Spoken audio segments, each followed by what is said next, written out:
শুরু করছে যে নতুন পর্ব প্রেতলোক সবাইকে আরও স্বাগত। আশা করছি সবাই খুব ভালো আছেন, সুস্থ আছেন। তো আজকে আমার যে ঘটনা লিখে বাড়িছে সে তাকে ঘুমায়। তো সে যেমনভাবে লিখে বাড়িছে সেরকমভাবে পড়ে শোনাচ্ছে। নমস্কার, আমার নাম মহিমা, আমার বাড়ি গুমা। যারা জানে তাদের জন্য বলে দিই, গুমা হচ্ছে বনগাঁ লাইনে একটা স্টেশন আর কি, একটু গ্রাম্য এলাকা বললেই চলে। ঠিক আছে, গুমা স্টেশন থেকে স্টেশনে এলাকা আশেপাশ 1-2 কিলোমিটার একটু শহর মতো। শহর মানে ওই সব কিছু আছে আর কি, দোকানপাট। কিন্তু যত ভেতরে ঢুকবে তত কিন্তু গ্রাম্য এলাকা, পুরোটাই গ্রাম আর কি। তো যে ঘটনা আমি আজ লিখে পাঠালাম সেটা আমার নিজের বৌদি, মানে নিজের দাদার বৌদির সাথে, বউয়ের সাথে ঘটে গেছে, মানে আমার বৌদির সাথে। হ্যাঁ, তো বিষয়টা এরকম যে আমার দাদা এবং আমার বৌদি দুজনেই ছোটোবেলা থেকে দুজনকে চিনতো। ঠিক আছে, এবার দুজনের ছোটোবেলা থেকে পছন্দ ছিল, এবং যেটা ছোটোবেলার পছন্দ সেটা ধীরে ধীরে বড় হওয়ার সাথে সাথে তাদের মধ্যে একটা প্রেমের সম্পর্কে পরিণত হয়, এবং সেটা পরবর্তীকালে দুজনকে বিয়ে করে আর কি। যেহেতু আমার বাড়ি থেকে আমার বৌদিকে সব সময় মানে চিনতো আর কি, সবাই চিনতো। আমার বাড়িতে আছে আমি, আমার দাদা, বাবা মা, চারজনেই আমরা আমার বৌদিকে ছোটোবেলা থেকে দেখছি, এবং আমার দাদাকেও বৌদির বাড়ি থেকে ছোটোবেলা থেকেই দেখছি আর কি। পাশাপাশি বাড়ি, পাশাপাশি না হলেও 5-10 মিনিটের ডিস্টেন্স আর কি। তো যেহেতু ছোটো থেকেই দুজনকে চিনছে, জানে আর কি সবাই, তো সেই জন্য বিয়ে হতে কোনো সমস্যা হয়নি। তো যাই হোক, বিয়ে হয়েছে দুজনের মধ্যে। এইবার দুজনে মিলে যেদিনকে ওই অষ্টমঙ্গলা হয় তার পরের দিনকেই তারা দুজন মিলে ঘুরতে গেছিলো বেনারস। শীতকালের সময় বেনারস ঘুরতে গেছে। তাদের পুরো ট্যুরের প্ল্যানটা ছিল হচ্ছে 6 দিনের, কিন্তু তারা 4 দিনের মাথাতে ফিরে চলে আসে। এবার বৌদি যে বাড়ি, বাপের বাড়ি, সেখান থেকে বৌদিদেরকে একটা বড় টিভি দেওয়া হয়েছিল, এবং সেই টিভিটা তারা লাগিয়েছিল হচ্ছে বৌদির যে বেডরুম, দাদা বৌদির যে বেডরুম, সেই বেডরুমে। মানে আমরা সবাই বলেছিলাম যে ওই ঘরেই লাগাতে। তো যেহেতু দাদা বৌদি কেউ নেই, সেজন্য টিভিটা আমরা সবাই দেখছিলাম আর কি। আমি, বাবা মা, এবং আমার পাশের বাড়ি 2 বাচ্চা ছেলে এসেছিলো। আমি তো ওদেরকে টিউশন পড়াই আর কি, তো সবসময় আমার কাছেই থাকে। তো ওরা দুজনে বসে বসে আমাদের সাথে টিভি দেখছিলো আর কি, একটা সিনেমা দেখছিলাম আমরা। তখন আমার দাদার বৌদি দুজনে ঘরে ঢোকে। ঘরে ঢোকা মাত্রই বৌদি একদম চিৎকার চেঁচামেচি শুরু করে যে সব সময় আমার ঘরে এসে কি উৎপাত, কেন এত? হ্যাঁ, আমার বাবা টিভি দিয়েছে, আমি দেখবো, তোরা কেন দেখছিস? হ্যাঁ, মানে বাচ্চা দুটোকে বলছে, তোরা কেন দেখছিস, তোরা কোথা থেকে এসেছিস, সবসময় আমাদের বাড়িতে এসে বলে দেখি তোদের নিজের বাড়িঘর নেই, যা নিজের বাড়িতে যা, এইসব বলতে থাকে। এবার যেহেতু আমার স্টুডেন্ট প্লাস আমার বাবা ওই বাচ্চা দুটোকে ডেকেছে টিভি দেখার জন্যে, সেজন্যে বাবা একটু অকওয়ার্ড ফিল হয়, কারণ ওই যে আমাদের এখানে এখনও অবধি সবার ঘরে ঘরে অত টিভি কিছু নেই। তো সেই জন্য টিভি রয়েছে, যেহেতু বাচ্চাগুলোকে ডেকেছিল টিভি দেখার জন্য, এবং বৌদি এরকম করে বলাতে বাবার একটু অসন্তুষ্ট হয়। এবার ওইরকম বলাতে আমরা সবাই বৌদি ঘর থেকে বেরিয়ে যাওয়ার পরে বৌদি ধড়াম করে নিজের ঘরের দরজাটা বন্ধ করে দেয়, এবং দরজা খোলে না। নিজের বরকে, মানে আমার দাদাকেও কিন্তু ঘরে ঢুকতে দেয় না। এবার যে ডাইনিং রুমে আমরা সবাই বসে আছি, এবং আমরা সবাই তো থতমত খেয়ে গেছি যে 6 দিনের প্ল্যান করে গেছে, তোরা 4 দিনে একদম সকাল সকাল চলে এসেছিস, মানে দুপুরবেলায় চলে এসেছিস, কী ব্যাপার? তখন দাদা যেটা বলছে সেটা হচ্ছে যে যেদিনকে তারা ওই বেনারসে পৌঁছয় সকালবেলা, তো তাদের প্ল্যান ছিল যে সেদিনকেই তারা পুজো দিতে যাবে। কিন্তু বৌদিকে যখন দাদা বলে যে পুজো দেওয়ার জন্য সেদিনকেই, তখন বৌদি কী বলে যে তার শরীরটা খুব একটা ভালো নেই, খুব টায়ার্ড লাগছে। তো সেদিনকে সে পুজো দেবে না, পরের দিনকে দেবে। দাদা আপত্তি জানায়নি, দাদা বলে ঠিক আছে, সমস্যা নেই। তো সেদিনকে তারা ওই বেনারসের যে মার্কেট, সে মার্কেটটা সন্ধ্যাবেলা ঘুরে দেখে। পরের দিনকে যখন সকালবেলা দাদা বলে যে চলো আজ পুজো দিয়ে নিই, আজ দিনটা ভালো আছে, পুজো দিয়ে আসি, সেদিনকে বৌদি বলছে না, আমি যাব না পুজো দিতে, আমার পিরিয়ডস হয়েছে, আমি পারবো না মন্দিরের ভেতর ঢুকতে, তুমি যাও। তখন দাদা বলছে ঠিক আছে, তাহলে আমার সাথে চলো, তুমি বাইরে দাঁড়িয়ে থাকবে মন্দিরের, আমি মন্দিরের ভেতর ঢুকে পুজোটা দিয়ে আবার চলে আসবো। বৌদি বলে আচ্ছা ঠিক আছে চলো। এই কথা অনুযায়ী তারা দুজন যায় মন্দিরে পুজো দিতে। এইবার বৌদি যেখানে দাঁড়িয়ে থাকে, সেখানে দাদা যখন পুজো দিয়ে মন্দির থেকে বেরোচ্ছে, দেখছে যে সেখানে একদম পুরো লোকারণ্য হয়ে গেছে। জায়গাটা একদম মানে একজন কাউকে ঘিরে ধরলে, গোল করে ঘিরে ধরলে যেরকম হয়ে যায়, ঠিক সেরকম লাগছিল আর কি জায়গাটা। দাদা দৌড়ে যায় সেখানে, গিয়ে যখন সব লোকজনকে সাইড কাটিয়ে যখন সামনে যায়, তখন দেখছে বৌদি তার বাহুতে, হাতের যে বাহু, সেই বাহুতে হাত চিপে বসে রয়েছে, বা হাতটা চিপে বসে রয়েছে ডান হাত দিয়ে, এবং তার হাত দিয়ে গল গল করে রক্ত বেরোচ্ছে ক্রমাগত। তো দাদা জিজ্ঞেস করে কী হয়েছে, দাদা তো একদম পুরো প্যানিক করে গেছিলো যে কী হয়েছে, এরকম রক্ত বেরোচ্ছে কোথা থেকে। তখন একটা লোক বলে যে ওনার কোনো দোষ নেই, আমি অনেকক্ষণ ধরে দেখছিলাম একটা কুকুর তার সামনে আসে, এবার কুকুরটা সামনে এসে দাঁড়িয়েছিল এবং বৌদিকে অনেকক্ষণ ধরে তাকিয়েছিল বৌদির দিকে। তো বৌদি একটু ভয় পাওয়াতে বৌদি তাকে সরে যাওয়ার জন্য ওরকম বলে, সরে এরকম বলছিল। কুকুরটা তখন ওই মানে গর্জন দিচ্ছিলো আর কি, কুকুররা যেরকম দাঁত খিঁচে যেরকম করে আর কি, আওয়াজ করে সেরকম করছিল। তো বৌদি একটু সরে আসে ভয় পেয়ে, আবার কিছু কুকুরটা আবার তার সামনে এগিয়ে আসে। আবার যখন বৌদি সরে করছে, তখন কুকুরটা কী করে, দৌড়ে এসে তার হাতের মধ্যে বাইট করে, কামড়ে দেয়, এবং তারপরে ওই যে দুটো দাঁত, কুকুরদের সামনে যে দুটো দাঁত হয়, পুরো দুটো দাঁতই তার হাতে পুরো ঢুকে গেছে, পুরো গর্ত হয়ে গেছে। মানে ওই গর্তে যে কোনো মানুষের গায়ে যে একদম ছোটো আঙুলটা কোড়ে আঙুল, সেই কোড়ে আঙুলটা ঢুকে যাবে, এরকম এত বড় গর্ত। তো যাই হোক, সঙ্গে সঙ্গে দাদা বৌদি নিয়ে হসপিটালে নিয়ে যায়, এবং হসপিটাল থেকে বলে যে আপনারা বাড়ি ফিরে যান। আপনারা কোথা থেকে এসেছেন জিজ্ঞেস করে, বলে যে এরকম ওয়েস্ট বেঙ্গল থেকে। তখন বলে যে নর্থ চব্বিশ পরগনা। তখন বলে যে আপনারা বাড়ি ফিরে যান, কারণ এটা অনেক লেন্দি প্রসেস, কুকুরে কামড়েছে, অনেকগুলো টিটেনাস নিতে হবে, কয়েকদিন বাদে নিতে হবে। তো এখানে তো এতদিন ধরে পসিবল না আপনাদের পক্ষে থাকা, তো আপনারা কাজ করুন, আপনারা বাড়ি চলে যান, বাড়ি গিয়ে ওখানে গিয়ে ট্রিটমেন্ট করেন। আমি যতটা না করলেই নয় ততটা করে দিচ্ছি, বাকিটা আপনারা ওখানে গিয়ে আপনাদের এলাকায় করবেন। তো তারপর ডাক্তারটা করে দেয়, যতটা না করার নয়। পরের দিনকে তারা চেন ফেন ধরে বাড়ি চলে আসে। ঠিক আছে, এই হচ্ছে ঘটনা। এই কথাটা বলার পর দাদা থামলো, এবং তখন বাবা বলে যে হতে পারে যে সে বিয়ের পর তার হাজব্যান্ডের সাথে ঘুরতে গেছে, তারপরে এরকম একটা সে ঘটনা ঘটে গেছে, সেজন্য হয়তো সে মনটা খারাপ, সেজন্য ওরকম করে সে বলে ফেলেছে। অত বেশি ওই নিয়ে ওকে আর বেশি পরে কিছু বলিস না আর কি। ঠিক আছে, আমাদের সবাইকে বাবা বলে, তা আমি বললাম ঠিক আছে, বলবো না। দুপুর গড়িয়ে বিকেল হয়ে যায়, বৌদি কিন্তু দরজা খোলে না। ঠিক আছে, তারপর সন্ধেবেলা দাদা অনেকবার করে ডাকে যে চলো তোমাকে ডাক্তারখানায় নিয়ে যাই। তখন গিয়ে বৌদি দরজাটা খুলে এবং ডাক্তারখানায় যায় দাদার সাথে, ব্যান্ডেজ সব কিছু করিয়ে নিয়ে আসে। পরের দিনকে দাদা অফিস গেছে, বাড়িতে হচ্ছে আমি, বাবা মা আর বৌদি, চারজন। এইবার বৌদি তো সেরকম কোনো কাজবাজ কিছু করছে না, তো বসে আছে, খেতে বসেছে। আমরা তিনজন বসেছি, আর মা খাবার দিচ্ছে আর কি। হঠাৎ করে বৌদি, আমরা সবাই দেখছি, বৌদি মাথাটাকে নিচু করলো, চুলগুলো কিন্তু খোলা। বৌদি একটা খুব বাজে স্বভাব, যে সব সময় দরকার না ছাড়া চুল বাঁধতই না, সব সময় চুল এখনই তাই চুল সব সময় খুলে রেখে দেয়, চুল খোলা, মাথাটাকে নিচু করে, এবং ধীরে ধীরে সে কিন্তু একটা দুলুনির মধ্যে চলে যায়, মানে সামনে পেছনে দুলছে, এবং একটা গোঙানির শব্দ আসছে তার মধ্যে থেকে। প্রথমে আমরা ভাবি হয়তো সে বোধহয় আর কি ঠাট্টা মারছে আমাদের সাথে। তখন বাবা বলে যে কিরে কী করছিস তুই, আওয়াজ করছিস কেন? কোনো সারা শব্দ নেই। মাও তাকে বলে যে কিরে নেহা, তুই আওয়াজ করছিস কেন এরকম করে, কী হয়েছে? কোনো সারা শব্দ নেই। এবার আমরা সবাই প্রথমে ভাবছিলাম কি মারছে, হয়তো কিছুক্ষণ পর থেমে যাবে। প্রায় 10 থেকে 15 মিনিট ওরকম করে আওয়াজ হতে থাকে আর কি, বৌদির ওরকম আওয়াজ হতে থাকে। তারপরে যখন মা তার কাঁধে হাত রাখে যে কিরে তুই কী হয়েছে, কী হচ্ছে সেরকম, তখন বৌদির সামনে ছিল একটা ডালের পাত্র আর কি, মানে ডাল রাখা ছিল একটা পাত্রে। এমন জোরে সে হাতটা ঝাঁকায়, মানে মায়ের হাতটাকে সরানোর জন্য এমনভাবে দু হাতটা ধরে ঝাঁকায় যে ডালের যে পাত্রটা, পুরো ডালটা পুরো আমাদের ডাইনিং টেবিলে পুরো পড়ে যায়, পুরো ডাল নষ্ট হয়। এরপরে আমার বাবা বৌদিকে বলে তুই কী করলি এটা, হ্যাঁ তুই কী হয়েছে কি তোর, এরকম কেন করছিস, মানে একটু মানে জোরে চিৎকার করে বলেছে আর কি। তখন আমার বৌদি বাবাকে বলছে এই তুই চিৎকার করে কেন কথা বলছিস আমার সাথে, তুই চিনিস আমাকে, আমি কে, তুই আমাকে না চেয়ে আমার সাথে চিৎকার করে কথা বলছিস কেন?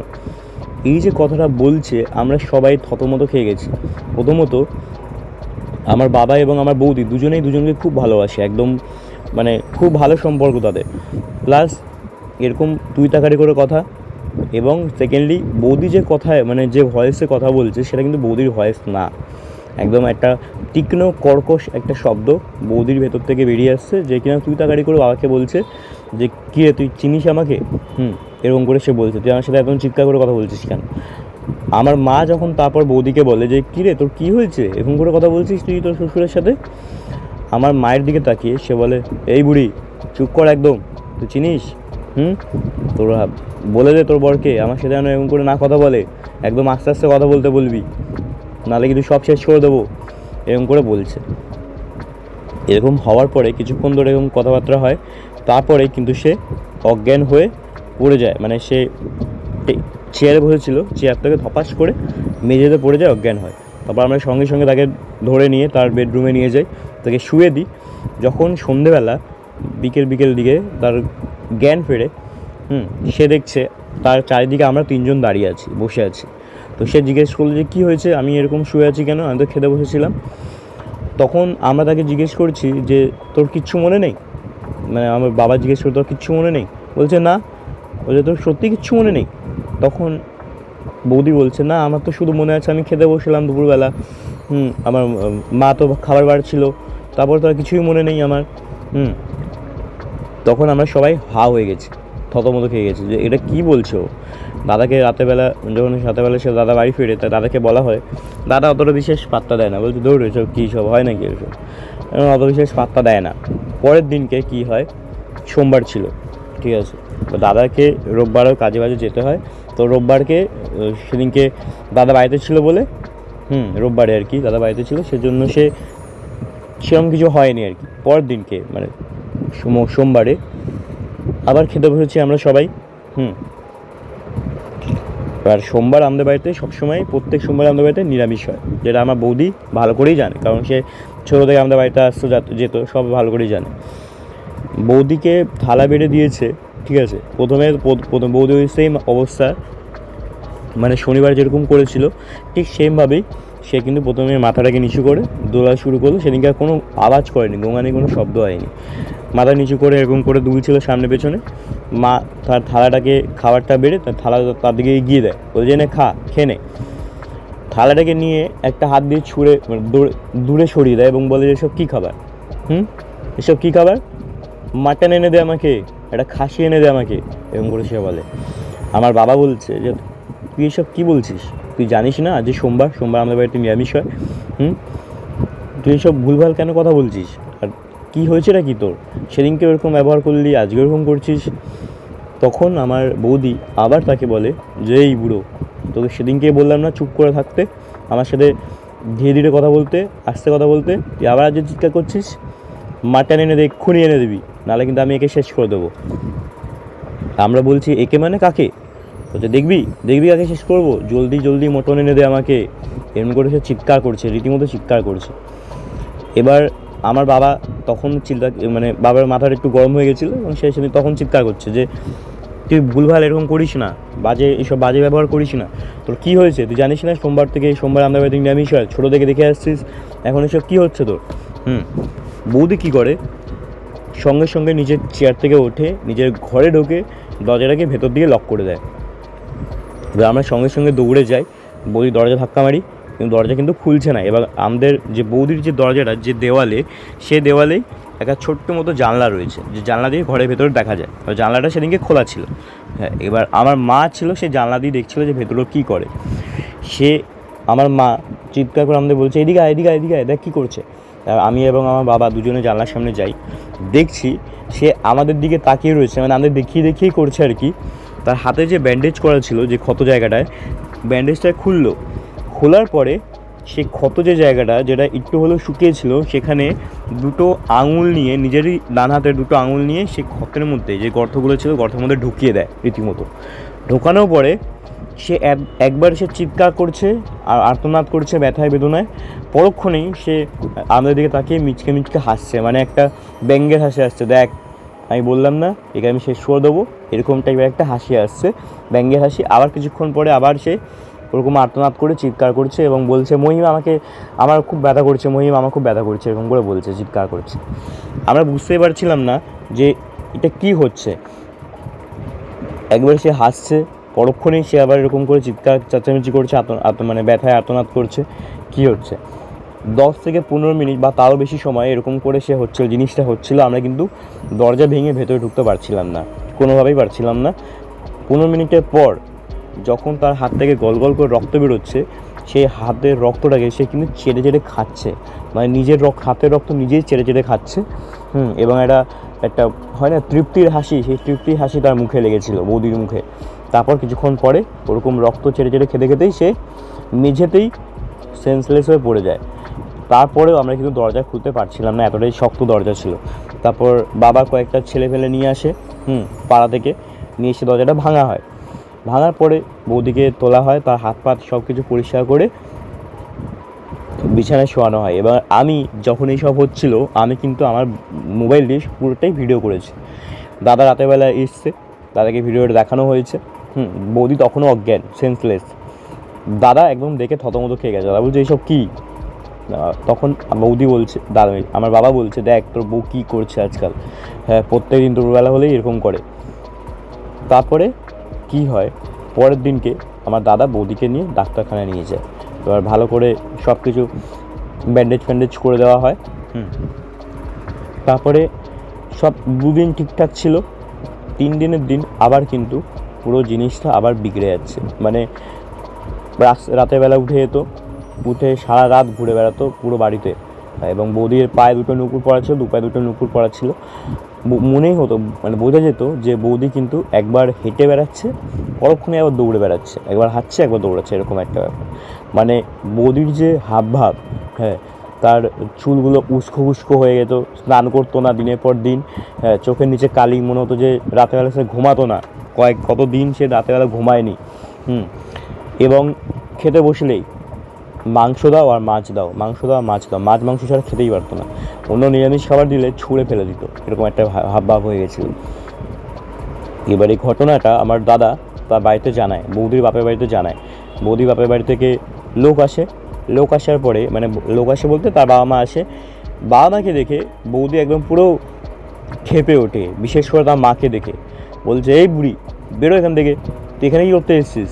হ্যাঁ আমাকে তো ওই বাড়ি থেকে বের করলি, বিয়ে দিয়ে দিলি, এখন আবার আমার এই বাড়িতে এসেছিস? হ্যাঁ বেরিয়ে যা এখান থেকে, বেরিয়ে যা। আমরা সবাই মিলে তাকে, বৌদিকে আর কি, রীতিমতো বলছি যে তোমার বাবা মা, তোমার কেন ওরকম করে তার সাথে কথা বলছো? বৌদি কেন শোনার নামগন্ধ নেই। বৌদি এক জিনিস করে যাচ্ছে, এই বুড়ি বেরো এখান থেকে, বেরো।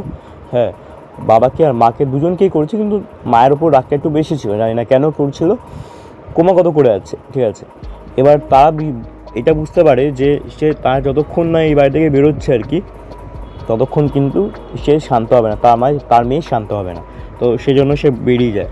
তার বাড়িতে ঢোকে, পা দিয়ে জাস্ট বাড়িতে ঢোকে, 10 মিনিটের মধ্যে তার দুজনে বেরিয়ে চলে যায়। মানে সে তার মেয়েকে দেখতে এসেছিলো, কিন্তু দেখতেই পারলো না, যে একরকম দেখতে এসেছিলো, এক রকমের রূপ দেখে তারা চলে গেল আর কি। ঠিক আছে, তারপর আমার বৌদির যে মা, সে কিন্তু বাড়িতে যায় এবং আমার মাকে ফোন করে বলে যে আমি আমার মেয়েকে যা দেখলাম, আমার মনে হয় না সুস্থ বা স্বাভাবিক কিছু, এটা কিন্তু নর্মাল কিছু নয়।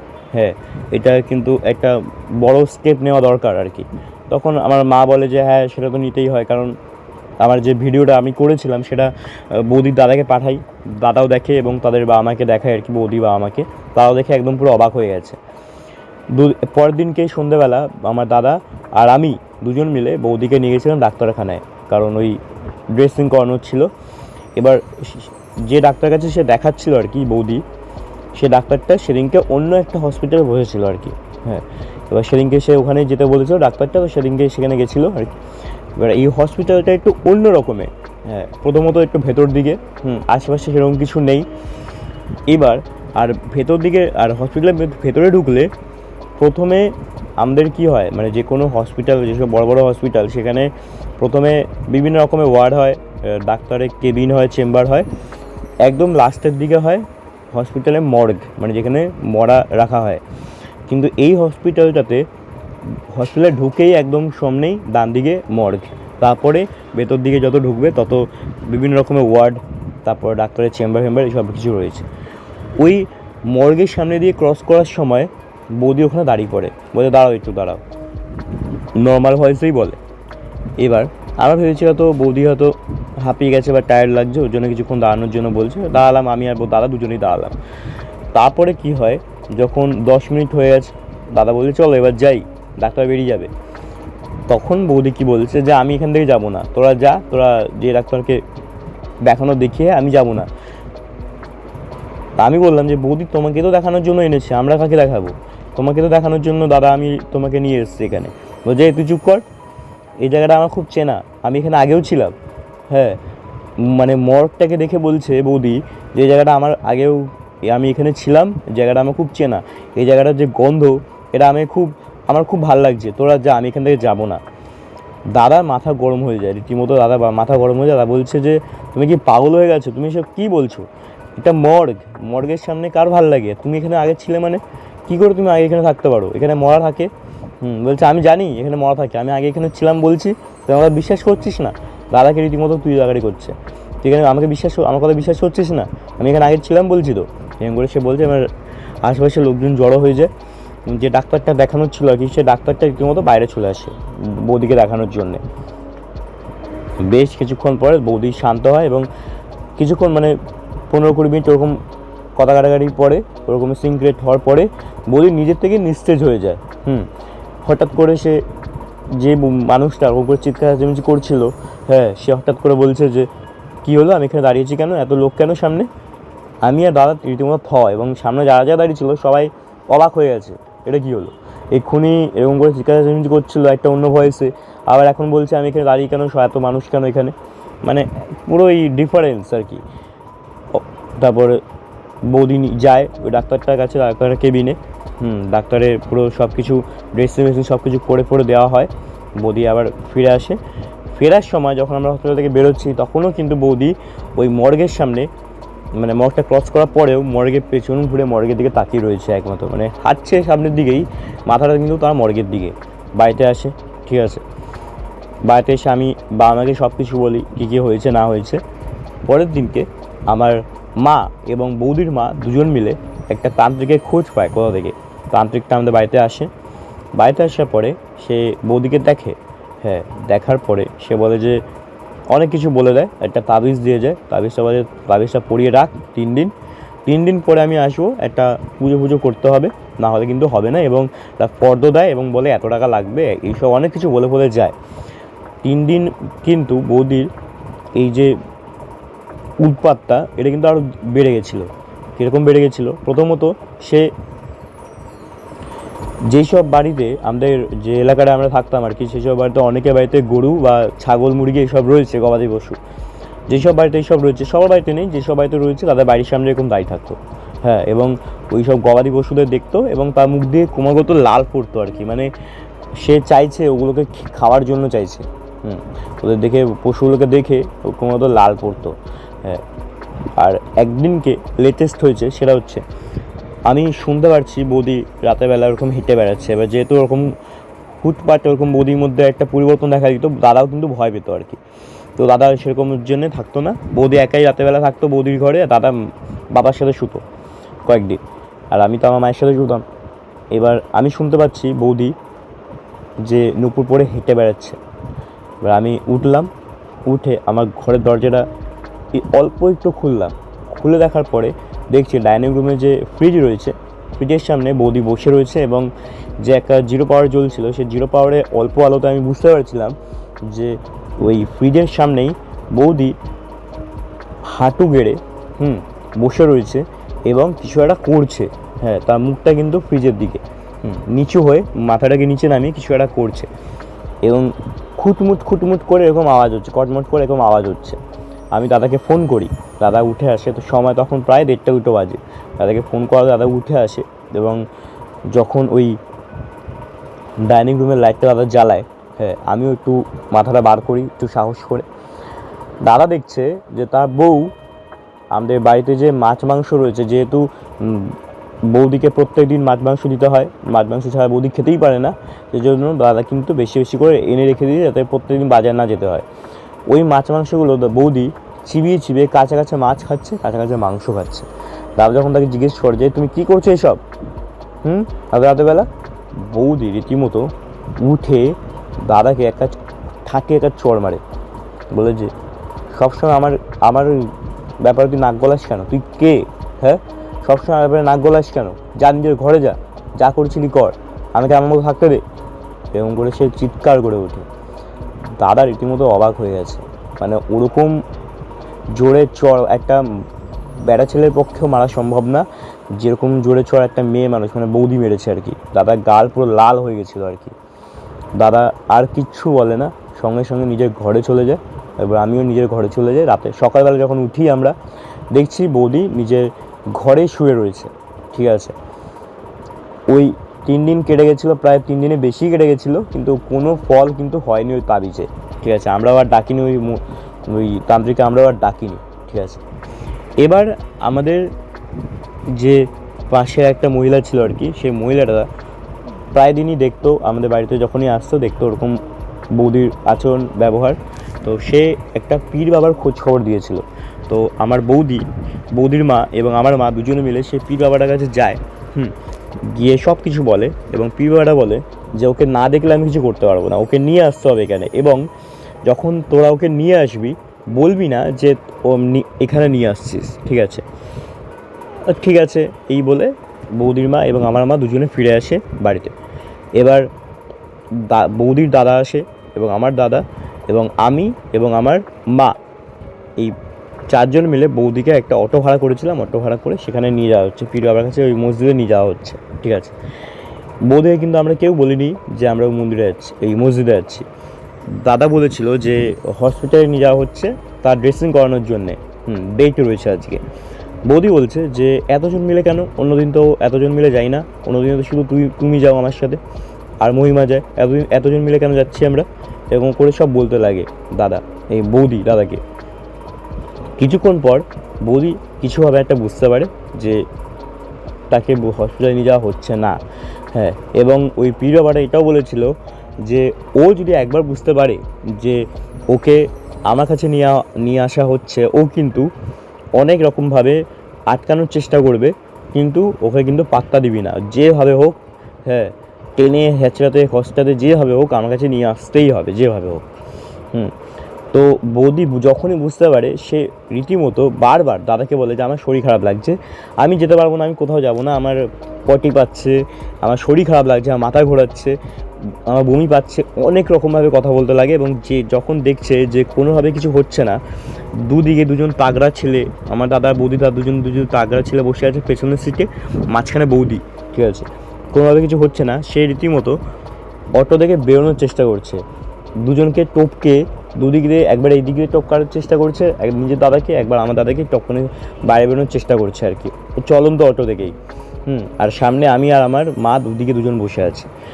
যখন আমরা ওই মসজিদের সামনে এসে বসি, মানে দাঁড়াই আর কি, অটো দাঁড়ায়, আমরা সবাই নেমে গেছি, বৌদি আর নামছে না।